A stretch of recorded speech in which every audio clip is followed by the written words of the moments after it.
love my hair. I I always have. It's been natural for almost 2 decades now, and it's my personality. I think it captures love of myself, my culture as a black woman. I get stopped by all kinds of people, all kinds of races of people, always complimenting me on my hair. And I make no bones about it. I like to do hair education. So when people ask what it is, can they touch it? What do you call it? How do you wash it? I love questions like that, especially when they come from non black people, because I think it's a way of educating people. I like inspiring pride in people and other black women about their hair. And so my hair for me is just a natural extension of who I am. If you know me as a personality, then you know that this makes sense. And that's what I would say my hair means to me. When I went natural, nobody was natural. And I remember thinking to myself, if I'm saying that I am beautiful as a black woman, I cannot justify chemicalizing my hair. That must mean on some level, I don't think I'm beautiful. And I wanted to live up to what I was saying and what I felt like I believed and how I was living my life. So I decided, what the time was my hair? I think I had some jerry curl. Yes, I had the jerry curl. And I shaved it off. No, I think I had perm at that time, and I shaved it off. And I was bald.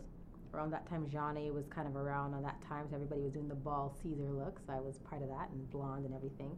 And as it started to grow, I decided, you know what, I wanted to try locks. I had always envisioned myself with sort of long lion mane. Of course, that did not happen because my hair is far too fine, but I didn't know that at the time. And it just kind of evolved. And the response was not that positive, to be really honest with you. I had a lot of my family members like, what are you doing? Can you go and comb your hair, please? Can you buy some perm? So the reception really wasn't that great. People didn't understand why. But I stuck to my gun. I've always been a bit of a rebel without a cause. I was looking for a cause. And so I liked it. I liked the idea that I was doing something against the grain that not everybody was doing. And that kind of grew with who I was and sort of my political beliefs. And never looked back. I've had it long. I've had it short. I've had it every color of the rainbow. Having natural hair has actually opened up all kinds of possibilities, and I can't imagine life without it. Which is to say, like, there was times like I thought, well, will I cut it? Would I perm it? I don't know if I would or if I wouldn't. I don't really want to be defined by my hair, but I do know it has become a real huge part of who I am and how I live my life. So I love my hair. And my last question would be, do you have any hair stories, like experiences when you're younger or, you know? I have really great hair stories. I have really interesting hair stories. I'll give you like a story. When I was finishing high school, my hair was permed. No. The year before I finished high school, my hair was permed. And I've always had a very young looking face. So went to the hairdresser for prom, stood up in the line, waited, got my hair done. But because my face looks young, hairdressers have always assumed I was younger than I really was. So they would give me these little kitty styles. So I'm rolling up to my prom with this little kitty style. I was so upset. I remember after all that time and money and energy, having like a little muff in the front, and I'm like, I cannot roll up to the school prom with like cute bangs. This is not hot. Like, this is not working.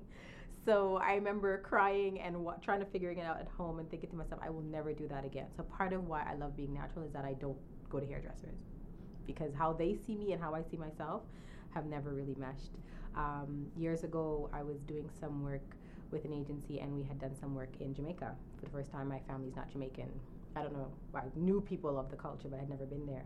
And one of the things that really surprised me was the reaction of people in Jamaica to my locks.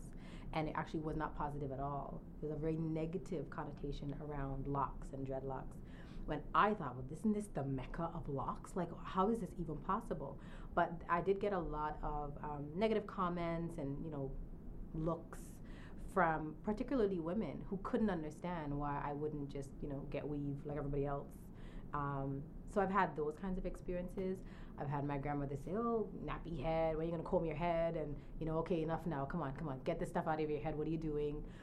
And I've had people just like ooze with adoration and love over my hair. They want to think it's so beautiful, especially people from other cultures. I've been to Hong Kong, and people there were like, oh, your hair. Like, just so I've really experienced the gamut of just how people react to black hair and my hair as it is. I'm very fashion forward, so I'm always doing things with it.